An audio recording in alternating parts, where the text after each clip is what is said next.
with you, and we certainly appreciate you. And what we would like for you to do is to give us some background, education, and some of your experiences so that our audience might know more about you and some of the things that have happened to you since you first started with us more than 9 years ago.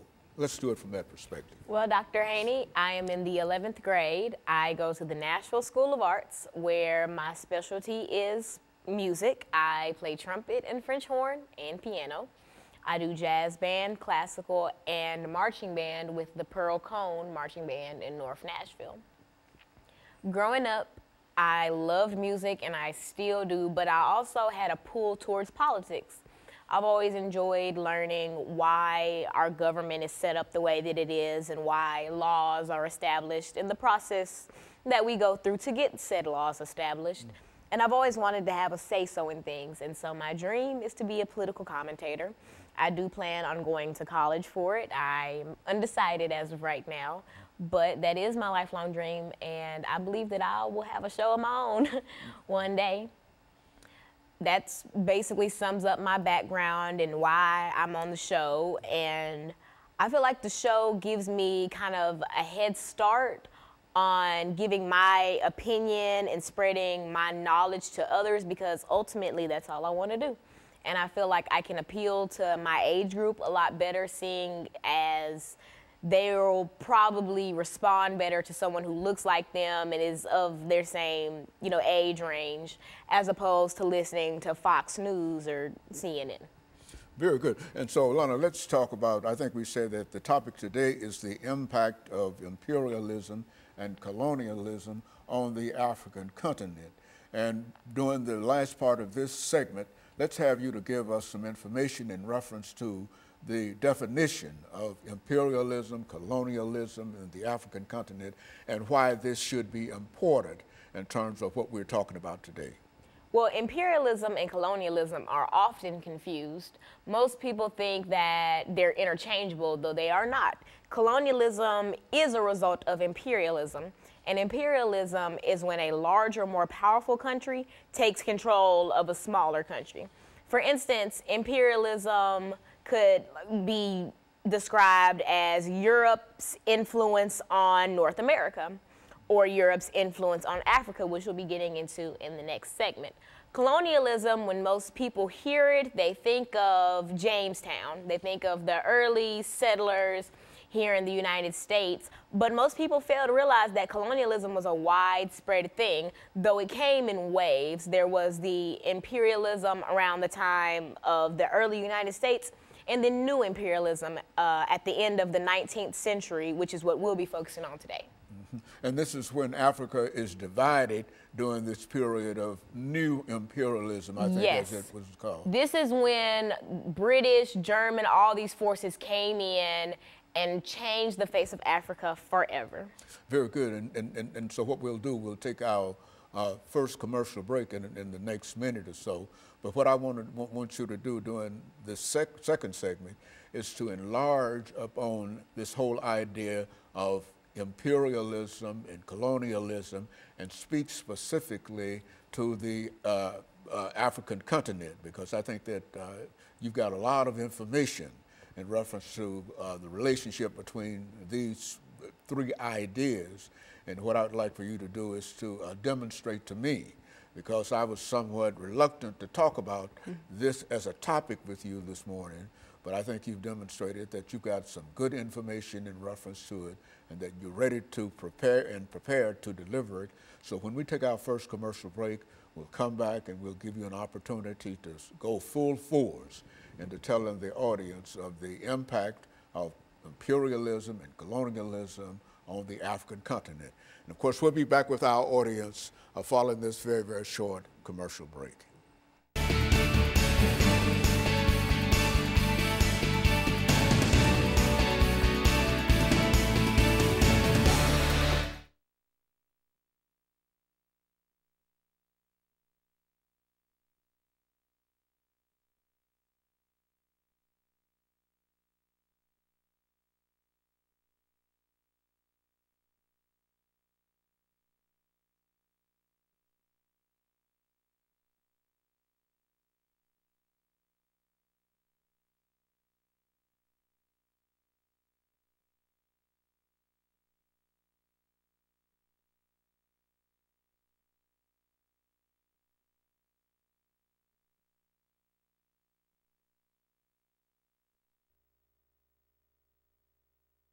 back to the second segment of the show for today, and then we'll talk about the impact of imperialism and colonialism on the African continent. And then we can get into it. We'll have 8 minutes to do. This is going to be 8, right? Yeah, and then 10. Then 10 minutes to do the second. Got it. I think that I'm going to make this segment like leading up to imperialism, and then the 10 minutes like during and after. Okay, yeah, okay. Well, like however you want to do it. Okay. As long as you can keep on doing it and keep on speaking and making noise over there, you don't have any problem. The only problem with the television is when it goes silent. Nobody says anything. See, because that's you when don't have that problem with me. People stop and look, start around. They'll be listening in bed, and they sit up and. It's gone silent. Oh, you know, television don't go silent. No talk show. But I think this is a good show. It's demonstrating we got some knowledge and some information that. Did you hear my neck pop? What? Did you hear me pop my neck? Was that your neck? Yeah. I thought that was you. Let me see. Well, I already did. What, you pop it? I just like that. Yeah. Yeah, well, no.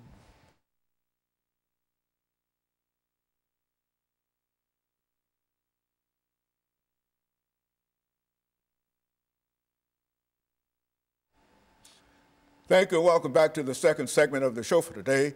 We're talking to Alana McLaughlin, and she's giving us some information in reference to the impact of imperialism and colonialism on the African continent. And so, Alana, let's take this second segment to become involved with what we mean when we say what kind of impacts are we talking about and what were the consequences of all of this activity and et cetera. Speak from that perspective. To fully understand the effects of colonialism and imperialism in Africa, we must study what imperialism and colonialism is and what made it unique to what happened to Africa. So in the last segment, I talked about how imperialism and colonialism are not interchangeable, though most people believe that they are. In imperialism, the Webster definition for imperialism is when a larger country takes control of a smaller country because they're less powerful. And whatever the mother country does is up to the mother country. And we see that in effects in like early colonial United States, Jamestown, etc. But what happened to Africa is much different than what happened in North America because the United States ended up becoming an empire. We see during this new imperialism period, the late 19th century to the early 20th, in the United States around this time, we were experiencing the Industrial Revolution. America was on a high. We were bringing in lots of money. There was new waves of immigration. Things were on the up and up for most Americans, but in Africa, things were totally different. The scramble for Africa is the term coined to describe how European countries were fighting and scrambling to carve out Africa and to make it into new colonies so that they could have power in Africa and so that Africa could feed their greed. Now, the scramble for Africa had 3 different categories that all made it come together. The first was economic. Now, like I mentioned, the Industrial Revolution was going on during this time period, and not just in America, but also in Europe. And because of this, European countries were constantly looking for countries where they could export raw materials, where they could have a profitable market, and a good, safe, and secure place to build companies and to mine, etc. And so they immediately thought Africa and Asia, but Africa obviously got a more negative effect of imperialism. Now, after they figured out that Africa would be just such an economic boost, the political factors came into it. Now, some of the big European powers like Britain, France, Germany, Italy, etc., all of these countries were fighting for power. They all wanted to be the next big country, the next this, the next that. And one of the easiest ways to be able to do that is to conquer and colonize these African then tribes and ethnic groups that weren't necessarily colonies or countries yet.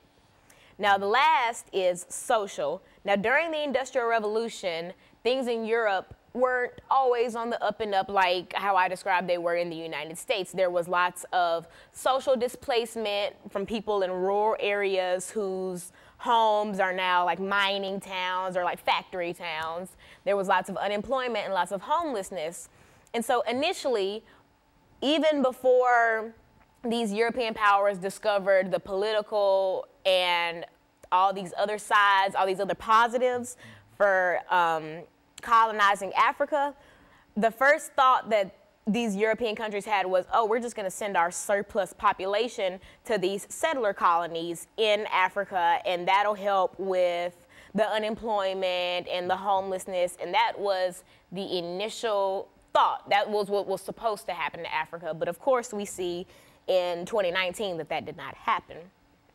Now, German Chancellor Otto von Bismarck, he kind of knew that since the scramble for Africa was so intense that there would be conflict. And so his way to combat this conflict was to have the Berlin Convention. Now, representatives from all the European countries who would eventually go on to colonize Africa were represented, but there were no representatives from the African continent. And that's going to prove detrimental very, very soon. But in this convention, in this conference, the Berlin Act was birthed, and that basically was a guideline of how to rule the Africans, how to tame them, what to do, how to work with the natives, et cetera, and et cetera. But of course, it was not very accurate because there was no one from Africa present at this. And the biggest thing that came out of the Berlin Convention was the fact that these European powers sat with a big map of Africa and carved out new countries in Africa. So that's how the modern day face of Africa, that's how that came to be. So now that Africa's carved out and now that they have a plan for Africa, they start to put it into action. These European powers are coming over, basically telling these tribes and these groups that, you know, you're under our jurisdiction now. And new imperialism and the Industrial Revolution, this came almost immediately after the end of slavery. And so now the Africans are worried. They're like, slavery just ended and now we're just being re-enslaved in our own homes. And that was the beginning of the horrible, horrible impact that imperialism had on Africa. And so in a real sense, the slave system, the slave trade, had decimated the African population, but as that population came back, there was a new wave, a new desire on the part of Europeans to do other things with Africa, to enslave Africans on their own continent. Because at the end of the slave trade, which was highly profitable, these European countries were looking almost immediately for a new way to bring in profit. And the Industrial Revolution came at a very, very great time, but there was a lack of workers and a lack of raw materials, both of which they decided they were going to get from Africa. Good, very good. And of course, Lana, what we'll do, we'll take our second commercial break, but I do want you to understand that I thought that the information that you gave in reference to that sort of highlighted it, and I'm pleased with the activity that you did in bringing that part of us together.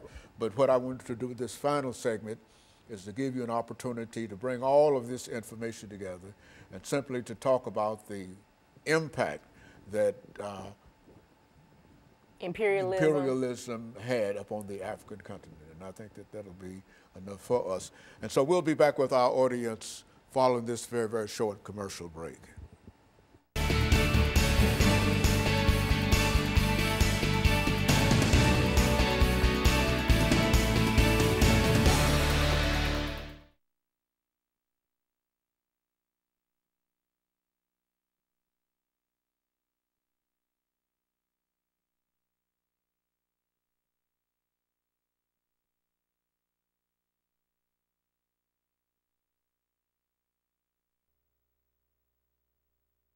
Because sometimes I don't have anything to say in reference to it. So, pull it all together.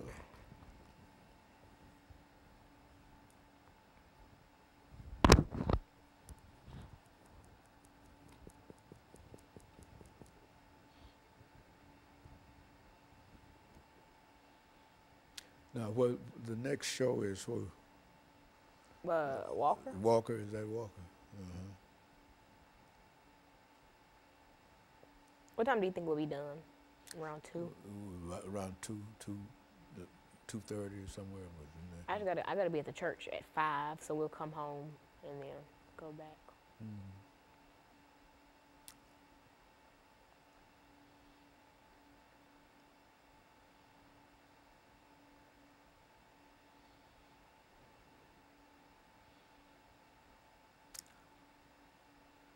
We have to roll that down. That's some time we didn't use, you know that. Oh, I didn't. Yeah. I didn't know. So you don't see it, but I can see it. Yeah, I don't. I'm just going with the flow. Yeah. Well, that's all right.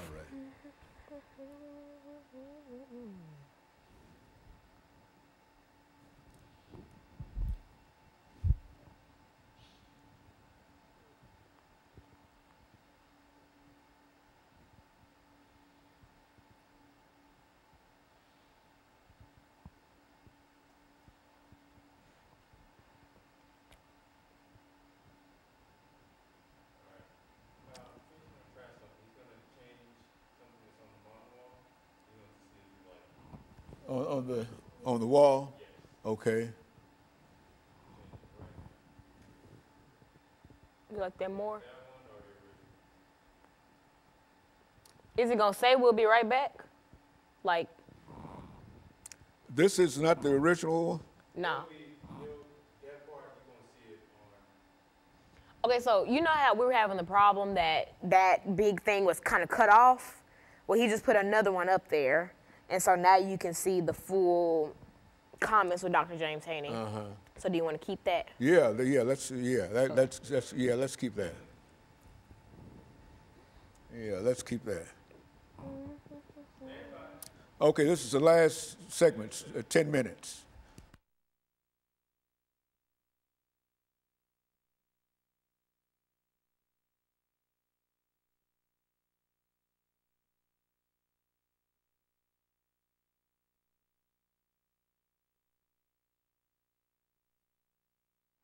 Thank you and welcome back to the final segment of the show for today.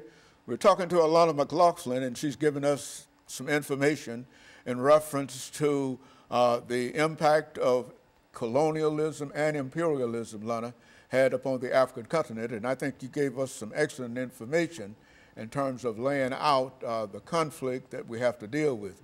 But let's take the last 10 minutes of this program to give you an opportunity to develop this idea of the impact and the reasons for some of the things that we're talking about here. Now, one of the biggest effects of imperialism and colonialism on Africa was the loss of culture. There was this idea that the Europeans had that, oh, we're the smartest and the most able people in the world, and so everybody should try to be more like Europe. And so after carving out Africa at the Berlin Convention, these powers believed that they were going to take their Western ideals and Western culture and Western language and throw it onto Africa, which in turn stripped Africans of their native tongue and their native clothing and their way of life before they were disturbed. One of the darker effects of imperialism is ethnic conflict. Now, most people, they hear about different African countries that are in civil war or that are just in the dumps, and they hear about it and they believe, oh, Africa, they're just crazy and they're this and that and they need to be tamed. But most people fail to realize that there is a reason why these African countries are in the state that they're in. In 1994, the Rwandan genocide, the Tutsis and the Hutus. Most people don't know that back when Germany had control of Rwanda, a lot of times they had this system of racism and segregation between the Tutsis and the Hutus, and often the Germans would cater more to Tutsis, which really wedged the Tutsis and the Hutus apart. About 30, not even 30, a few years after the end of imperialism, though its effect has never really ended, a few years after the official end of imperialism, we see formal imperialism. Exactly, we see and new imperialism. We see the Rwandan genocide, and most people think, oh, and I'm sure in 1994, the Americans and Europeans who were watching the genocide from the comfort of their homes were just like, oh, these Africans, they need to be tamed and they need somebody to come in and help. But they fail to realize that because of this systematic racism that the Germans put upon the Tutsis and the Hutus, it drove them apart. And so the Hutus finally gained control of Rwanda, and in 1994 killed 800,000 Tutsis in the span of 2 or 3 months, I believe. And a lot of people fail to realize where this type of stuff comes from. For instance, in the Congo, they're in civil war right now. A lot of people don't understand why they're in civil war or what's happening or why the M23 has control of the Congo, but it all stems back from imperialism. It stems back from pitting these countries against each other.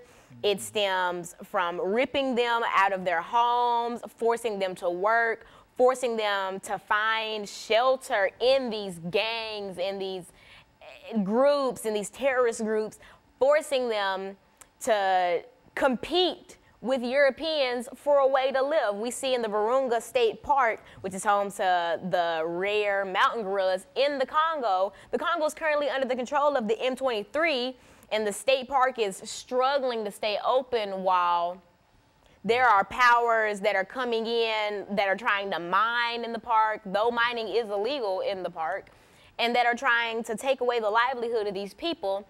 And it just makes me sick that so many outsiders don't realize that Africa as a whole, the continent, did not choose to be the way that it is. And it certainly did not choose to be portrayed the way that it is. And so I feel like it is my duty on the show to be able to bring a different insight into stuff like this, because I know that once I first learned about the Rwandan genocide, it scared me. I thought, how could people be so cruel to each other? Then I realized people aren't naturally just that cruel to each other. There's some type of outside, interference, and I realized that that was Europe. That was people coming in and pitting these countries together. Oh, when I mentioned in the last segment that at the Berlin Convention there were no representatives from Africa there, when they were carving out what the countries, all these borders and whatnot, oftentimes they would separate ethnic groups and tribes that were allies, that had similar like farming techniques or agricultural techniques, that would split up these countries and then put them, or they would make a new country or like a new colony with ethnic groups that didn't really get along with each other, that had different ways of life.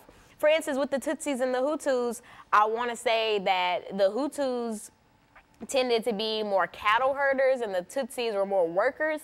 And so Germans would often favor the Tutsis because this was during the Industrial Revolution, and they would put those people in the industries, while the Hutus were people who should have been around more cattle herders and should have been around people who had a similar, way of life as them. And all of these little things caused the major problems. Ethnic conflict is still going on in Africa.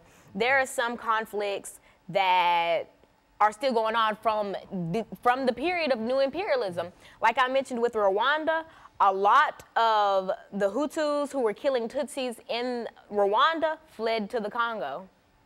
And now we see that the Congo is in civil war. And it's honestly just, it never ends. It's like the domino effect. You come in and you tip this domino, and then all these people are affected and they go on to affect other people, and it never ends. And so when people say that, European powers need to come in and tame Africans, or when Americans say that they need to be Americanized so that they're civilized and so that they can work together, it's not their fault. It is purely because people came into their home, stole land from them, and left them. They took the raw materials from Africa. They took so much gold, ivory, etc., stuff that they were originally trading, but Europe became greedy and they figured, I don't want to trade, this just should be mine. And so they came and they stole land, they stole culture, they stole resources, and they stole happiness. I mentioned in the last segment that new imperialism and the Industrial Revolution came pretty close after the end of the slave trade. These people were already being uprooted from their homes and shipped overseas to work for people who didn't care about them in the slightest. And now there's another form of slavery, but just from the comfort of their own homes. And that's not right. And I feel like a lot of countries, other continents failed Africa. We as Americans failed Africa because even in 1994 during the Rwandan genocide, it was televised. How did we allow that to go on for 2-3 months, allow 800,000 Tutsis to be slaughtered with clubs and machetes and be beheaded and kidnapped and recruited into all these militant groups? I feel like the country and our ignorance towards the problem honestly allowed a lot of this stuff to go on. And this is not the first instance of America letting something go on. And this is not the first instance of America turning a blind eye to colonialism. We see that with the natives. We took their land, started the reservation policy, and in reality uprooted them from their native lands, tried to Americanize them, and then just left them to fend for themselves. And that obviously had negative effects. And so, Alana, so what you're saying here is that there's been a real difficult problem